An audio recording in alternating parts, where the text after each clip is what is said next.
Alors pourquoi je dis que la barrière logique m'a fait économiser 1 000 € dans ma tête, dans une réalité de futur projeté avec environ 60 à 70% de chances d'être sûr que j'allais le faire dans mon intimité, dans ma vocation, dans mes décisions, bien ça aurait été une dépense de 1 000 € sur des objets qui n'auraient pas peut-être même eu l'aboutissement de satisfaire la demande. Donc c'est pour ça que l'intelligence au niveau de l'intuition et de l'acuité à pouvoir percevoir la bonne affaire et la bonne interaction, c'est de reprendre des choses qui parfois ont une base déjà programmée pour vous satisfaire. Donc des choses qui sont moyenne gamme et pourtant qui se révèlent être de haute gamme, voire le meilleur choix que vous auriez pu faire avec cette interaction. Donc je prends l'exemple, je voulais avoir mon téléphone sur un écran capable de pouvoir jouer sur les jeux. Bien du coup, je me suis dit, j'ai les lunettes qui permettent de faire des écrans. Je sais que je peux le brancher sur le téléphone avec une application, etc. Mais il faut acheter les lunettes, il faut acheter un nouveau téléphone parce que celui-là n'est pas compatible. Donc du coup, ça me faisait beaucoup de crédits en futur et de possibilités en futur. Barrière logique, la capacité de te dire que ton téléphone, il n'a pas besoin d'avoir une compatibilité avec des lunettes. Ah bon? Et il a besoin juste d'avoir une interaction où tu peux le cadrer sur ton nez et avoir l'écran en 3D et avec une simulation sur tes jeux. Donc déjà, tu gardes ton téléphone, tu prends l'achat de quelque chose de vraiment beaucoup moins cher, un casque pour 3D téléphone, et en plus, tes lunettes et tout ça, enfin, tu le gardes en même temps. Et en rajouter, le ventilateur et le protège-écran sont devenus une nouvelle idée, une nouvelle interaction qui pourra donner de la durée sur mon téléphone sans avoir besoin de gaspiller de l'argent pour des choses qui paraissent haut de gamme, mais qui ne sont pas la propriété de ce que j'avais visualisé. C'est pour ça que la barrière logique, les gens ils m'ont dit, mais en fait, on comprend en fait ce que ça veut dire la barrière logique, c'est se sentir, pas que dans les achats, hein, mais se sentir privilégié dans l'accès de l'intelligence de ta pertinence. C'est avec la simulation de la pertinence et l'englobement de ce qui peut permettre de faire effet dessus que tu vas utiliser ta réflexion, ton propre argent, mais à des fins bénéfiques. La spécialité, et voilà, c'est ça que je cherchais, la spécialité de la capacité à pouvoir s'en abreuver, s'en substanter, ben en fait, les généralités, avoir des enfants, avoir des copains, des copines, des frères et tout ça, une grande famille, c'est les choses qui sont axées dans les grandes lignes de la généralité, mais en fait, tu voudrais avoir un frère qui est dans une des disciplines, un autre qui peut permettre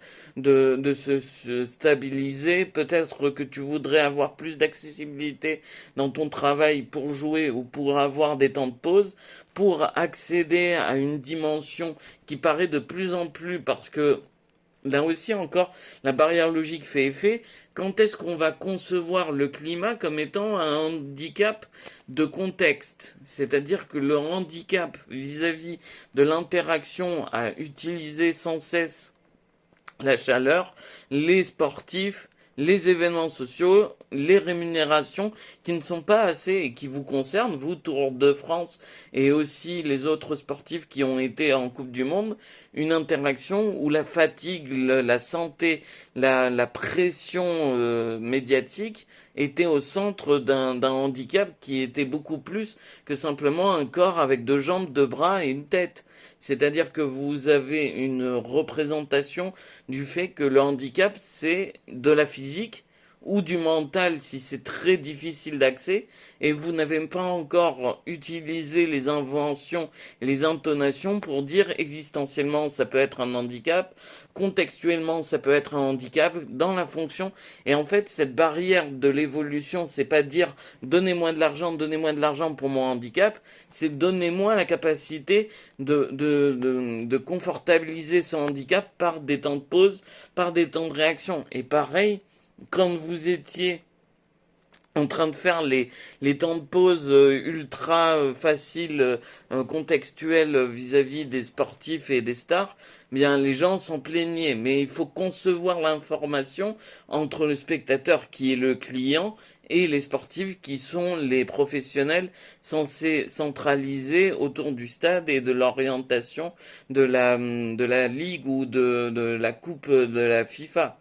Donc par exemple, vous avez des gens qui sont intégrés dans des domaines tels que des entreprises, Intermarché, pour les cyclistes, des sponsors, mais qui n'ont pas la bonne voiture, le bon moment. Et surtout, à chaque fois que vous voyez la possibilité de dire, mais ce coureur, il va mourir d'une crise cardiaque, imaginez Pogačev ou je ne sais qui tomber dans le Tour de France et puis arriver en dernière ligne, il sera plus représenté médiatiquement et la cohérence entre une figure médiatique qui est un des premiers à pouvoir affecter cette... parce que le drama, ça sert à rien.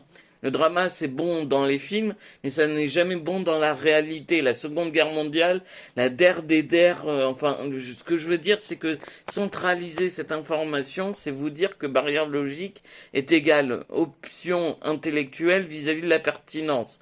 Barrière logique est égale économie, est égale profit, est égale confort. Le temps, c'est de l'argent, mais le temps, c'est aussi une acceptation de pouvoir dire qu'on est capable de l'utiliser de telle façon dans sa pertinence, à une intensité qui nous comparait à notre bien-être et à notre confortabilité.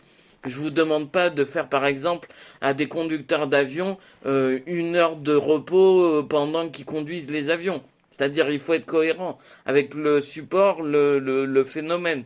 Mais il faut comprendre, constater que l'acuité, la transportabilité, les gens, les personnes, les inventions, les interactions avec la biodiversité, c'est toujours des choses où on aimerait que ça soit plus populaire, mais on n'a pas la spécialité, la bonification pour l'engendrer en termes d'évolution.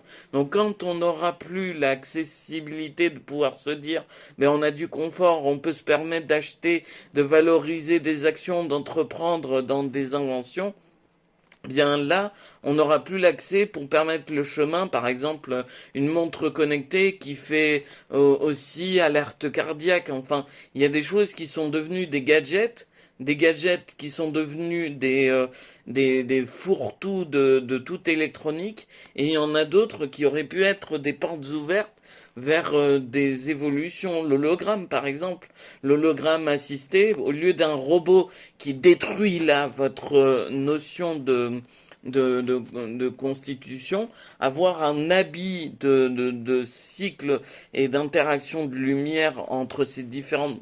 Par exemple, hein, je donne pour la robotique différentes étapes de contrôle dans ses mains, dans ses gestuels, dans ses interactions, avec une visualisation de lumière. Ça peut permettre de faire un robot beaucoup plus qualificatif qu'un robot qui voudrait se suicider ou utiliser une interaction pour taper de l'être humain.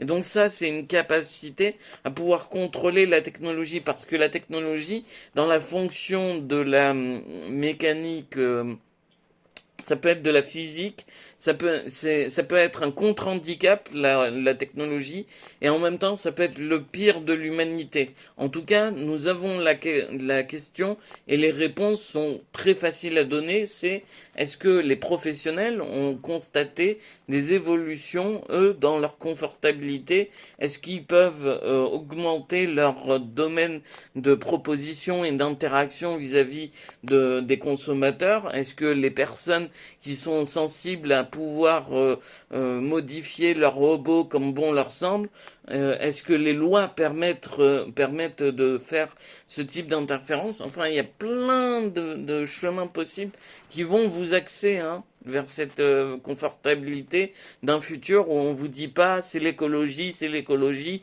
on va vivre à plus 4 degrés. Je vous rappelle que le temps, c'est entre le temps des investissements, donc c'est-à-dire soit vous choisissez investissement est égal porte ouverte vers plus de possibilités, vers des technologies qu'on n'aurait pas cru aussi qualificatives comme l'ordinateur qui a permis les jeux vidéo, qui a permis le streaming, etc. Ou alors, on fait 100% écologie, enfin 100% écologie, c'est dans la manière de le vulgariser.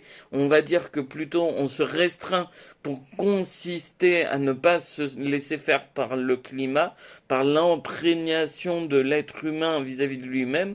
Et donc cette capacité physique, cette capacité temporelle, elle sera réglée par ces interactions, mais il faut avoir une ligne de conduite qui aboutit. Et cette barrière logique, c'est des informations d'argumentation qui font qu'à chaque fois, vous prenez l'argumentation en termes d'intensité, il devient de plus en plus cohérent.